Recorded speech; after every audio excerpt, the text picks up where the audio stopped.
Welcome back. One of the best parts of our soccer program is that we only require a limited amount of time so that children and families can balance all of the other activities in their lives. Unfortunately, if we only experience something for 1 hour a week, it is very difficult to develop new skills and overcome some of the barriers that allow an individual to thrive. In this video, I will present some at-home activities that will allow for players to develop better dribbling, passing, and shooting skills. For individuals through 3rd grade, our primary focus of soccer training has been dribbling at a moderate pace in straight lines and open spaces, passing in a controlled, non-active position without pressure, shooting in a low-stress situation with an inconsistent amount of power and accuracy. Finally, they have a basic understanding of the soccer do's and don'ts and can identify most positions and their roles. Going forward, we want to develop the following advanced skills. Dribbling at a fast pace by using a nudge, under pressure, and include choreographed moves to adjust speed and direction. Passing under pressure, on the move, and into open spaces prior to a teammate's arrival. Shooting at multiple distances improves strength and quickness and ability to direct shots into all directions, including the air. Using knowledge of the rules and roles to develop strategic thought within a given situation. In addition, begin to understand risk versus reward at each position. Developing good control and touch while handling the ball will help both dribbling and passing. These few exercises will introduce some simple concepts that can be practiced over and over for use in game situations. Our first exercise is practicing the use of the nudge in order to dribble in stride. The nudge can be used in short, medium, and long distances to the same effect. Here's what you will need for this exercise. A ball, a large field or area in which you can run a long distance. Be sure to adjust your speed in correspondence with the distance of your nudge. Here is the nudge. The best dribblers use different types of dribbling to fit different situations. When approaching defenders, the best dribblers take short touches to keep the ball close to their feet. We call this type of dribbling the nudge. The nudge allows you to move forward with speed while keeping the ball close to you. Use the top of your foot near your toes to push the ball forward.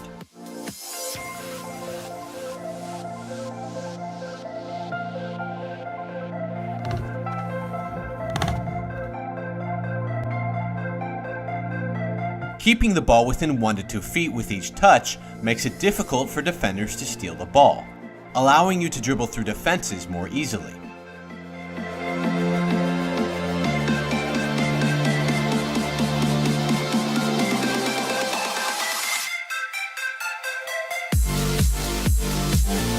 When you have more space, taking longer touches enables you to move forward with greater speed. We call this type of dribbling mid-range.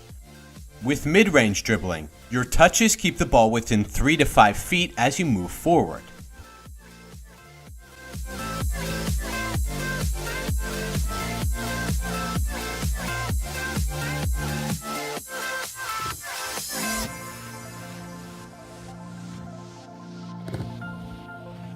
Mid-range dribbling is most useful when you have large amounts of space between yourself and defenders.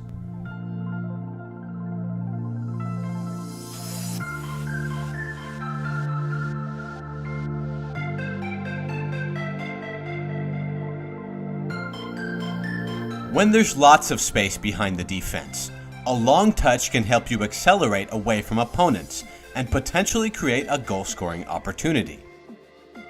If you have the space and the speed, taking a touch 10 or more yards will allow you to sprint away from defenders, leaving your opponents behind.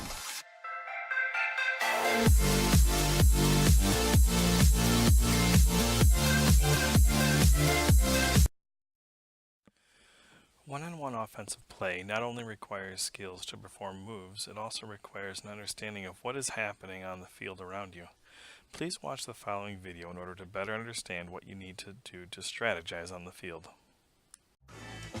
Alright guys, today we are going to be focusing on beating players in a 1v1 situation, and specifically, on the wing. The first step is understanding the right moment to attack 1v1. Once you receive the ball, or even before, look around to make the right choice. Awareness is critical because if your teammate is wide open, or there's 3 defenders in front of you, it's probably not the best time to dribble. Next, nudge at your opponent. Dribbling towards the defender forces them to commit. Either they're going to attempt to close you down, or back up and let you do what you want. As you get closer, watch the defender's feet to anticipate what they're going to do. The third step is beating your opponent. Use whatever skills you wish to confuse the defender, or just cut past him with speed. The key is to watch the defender and do what he doesn't expect. If he's leaning to the left, go to the right. He takes your fake to the right, go to the left. If he does nothing, accelerate past him and leave him behind. Finally, beating the defender isn't much use if you give the ball away afterwards. Once you've beaten the defender, look around and make the right choice. Maybe your best option is to pass. Maybe your best option is a cross.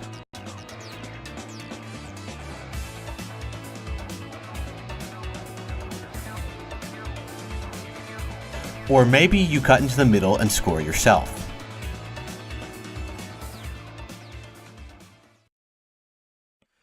When learning to control the soccer ball, you must increase the number of touches you have within a given week, month, or year.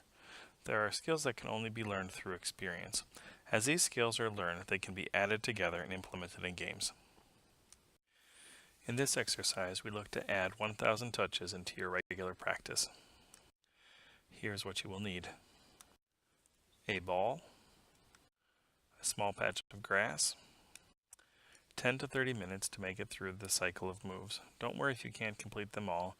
As you become more confident, the timeline will be shorter.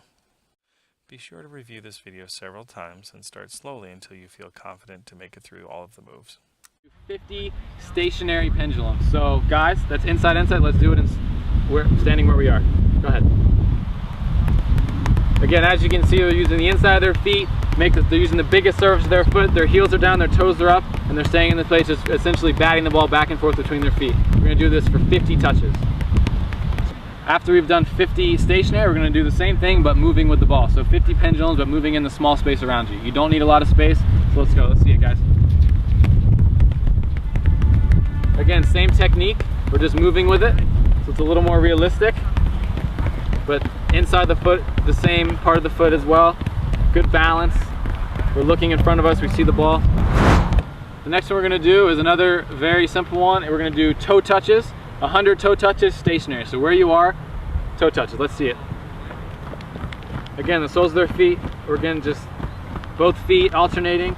If you're comfortable with it, you can do it faster. But again, don't do it so fast that you're having errors. But as you get more comfortable, let's pick up the speed if we can. Now we're going to do 50 sole rolls. Again, the sole of your foot, any way you want. You can roll it to the left, roll it to the right, backwards. We're just rolling the ball, sole roll. So let's see it, guys. Let's show them. Sole roll, rolling it across our body. We can go backwards, we can turn, but only using the bottoms of our feet. So a little different than toe touches, but again, soles of our feet. Anywhere you want. Be creative. Paint the whole field that you're working on. So the other one's going to be toe touches, but moving. So you can do toe touches moving backwards, you can do toe touches going forward, you can do toe touches left or right. The next one we're going to do is just a simple inside-outside zigzag. We're going to go any combination you want. You want you to do 200 touches total, 100 with your left foot, 100 with your right foot, but we're just going inside-outside with the same foot. And as you're doing it, let's go guys, let's do it. I want you to pretend that there's a line and you're trying to get the ball to crisscross over the line every single touch that you take. So you want the ball to move side to side. The ball shouldn't just be rolling in a straight line. We're using the inside of our foot, outside of our foot, back and forth. Make the ball move as we're touching it. And we'll do 100 with the left and 100 with the right. The next one we're going to do is, I call it a pull push. You're going to take the ball and you're going to pull it back and then push it into space. We're going to do this with both feet. Let's watch Lily and Jared do it, and then I'll explain a bit more. So let's go, guys. So pull, push. We're going to pull it across our body, push it in front of us, and then go to the other foot. So pull, push with the right foot, and then pull, push with the left foot. Pull, push with the right foot, And if you can, get into a good rhythm going back and forth once you get it down. So look at Lily. Pull, push. We want to do 50 of these with the left foot, 50 with the right foot. The next one we're going to do is a pull Kreif. And instead of using it, we're going to pull it back with the sole of our foot, but instead of pushing it wide, we're going to put it behind our back leg. So let's see them do it. So you're going to pull and then Kreif. So you're pulling it with the sole of your foot and then behind your back leg. And if you want to take a touch in between, that's fine. Let's see Lily do it with a touch, pull Kreif. Touch, pull Kreif. There you go. Well done. So that's 50 with the left foot and 50 with the right foot, so 100 total. Next we're going to do is an inside turn. I also call it an inside chop. So we're going to change directions with the inside of our foot from one direction completely the other direction. So let's see it, guys. In the space you're in, you're going to dribble, cut, go the other direction. You're going to move, you use both feet. I want 25 inside chop turns with both feet. Let's try to alternate if we can. But again, once you get comfortable chopping it across your body and changing directions, we want to see if we can accelerate a bit after each turn. Just 1 or 2 quick steps to get away from pressure. But to start, learn the cut, and then you can add in the speed. Well done. The next we're going to do is an outside cut and outside chop. Same idea, 25 turns in the small space here. We want to chop it. We're going to plant our foot. We're not using to turn next to the ball. Chop and go the other direction. Let's see it, guys. On the outside of our foot. Well done. And then find some space. Take another preparation touch, and then continue again.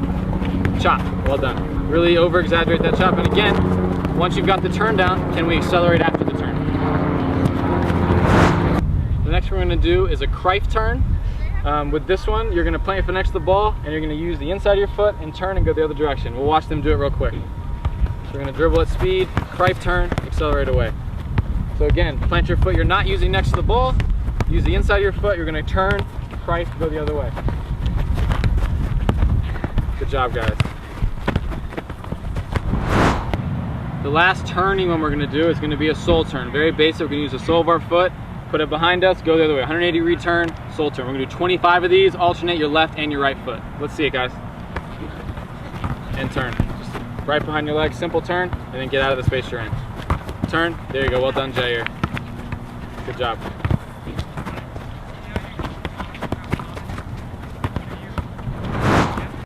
The next one is pull push with the outside of our foot. We're going to have it at our feet, and we're going to pull it back with the sole of our foot and then push it with the outside of our foot. And then with the other foot, pull back, push. Pull back, push. Pull back, push. But we're using the outside of our foot to push it away. Let's see it, guys. A little faster.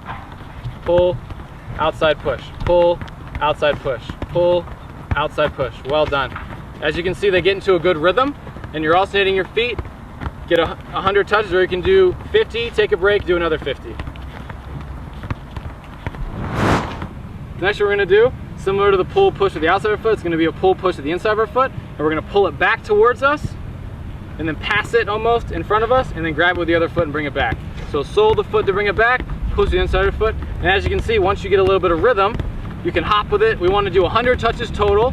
You can do 50 alternating left to right, or you can do 100 straight, whichever you want to do. But again, as you can see, they're pulling it back with the sole, putting it right back in front of them, and taking the opposite foot and doing the same thing. The last one we're going to do, it's an inside-outside shuffle, and all we're going to do, it's going to be moving. We're going to do 100 touches total. We're going to go outside the foot, inside the foot, outside the foot, inside the foot. Outside, inside, outside, inside. Let's see it, guys. Again, a lot of rhythm here. If we can get it going, you can move around, get comfortable with the ball at your feet. We're using the inside of the foot and the outside of our foot. We're just moving the ball back and forth between the two. Well done, Lily. Really make the ball move.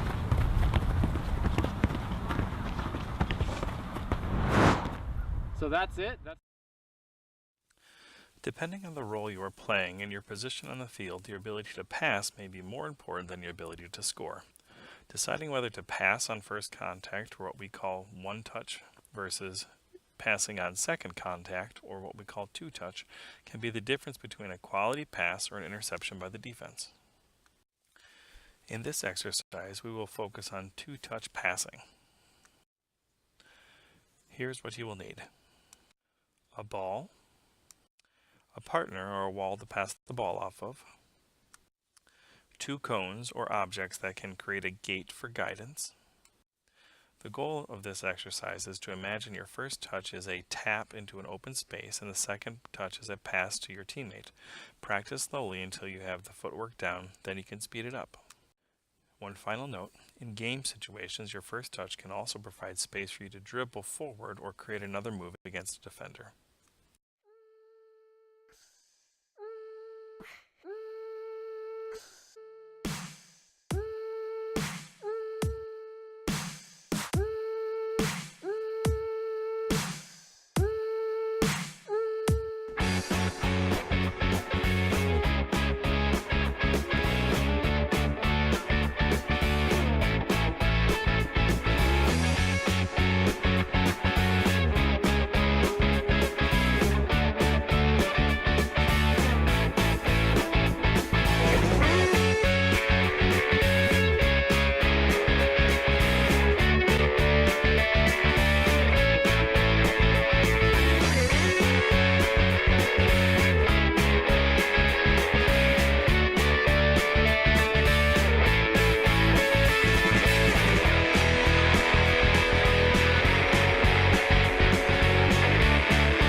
This exercise is designed to maximize the number of shots you can take in a very short period of time.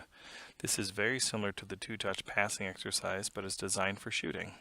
You will need to align about 10 to 15 feet from a wall or whatever distance in which you can control the ricochet of the ball. Here is what you will need: a ball, a partner or a wall to shoot against. Once again, if you are doing a two-touch exercise, remember in a game situation the first tap would be into an open space so that you can get a quality shot with a good form. Here's a routine that you can do and it's just 6 different exercises. You'll see the drills again, but like I said, just focus on your first touch when you're doing the 2-touch drills, and nice flush contact. Good technique is the name of the game when it comes to practicing shooting against a wall. It's all about getting those repetitions, and I promise if you do this routine and you do it consistently, you will see a great improvement in both feet, especially your weaker foot, because you'll be adding up all those repetitions.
That concludes my handful of exercises that will provide you all with some of the at-home activities to practice in preparation for our Saturday games. Any additional time you spend practicing during the week will provide you with an opportunity for growth. I will post other useful videos to the team's YouTube page. Links will be distributed to parents on their introduction emails.